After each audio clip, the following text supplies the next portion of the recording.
tak bi mogel biti sistem, ne? Da ti samo živiš in se z njim ne ukvarjaš.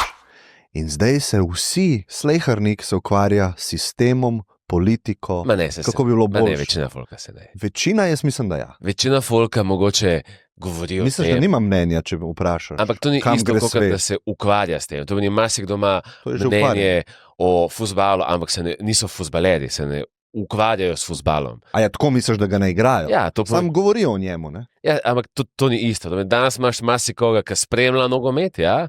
Ampak da bi rekel, da imamo veliko nogometašev, nimamo veliko nogometašev. Bom pol drugače rekel, ukvarjanje ti ni všeč, bom rekel... Spremlja. Ne, uporaba procesorske moči v glavi s to tematiko. Večina ljudi se ukvarja na ta način s sistemom. Ker se jih toliko zelo tiče. In ful dober sistem bi bil, ker se večina ljudi ne bi z njim ukvarjala, ker pač tam od zadnji deluje.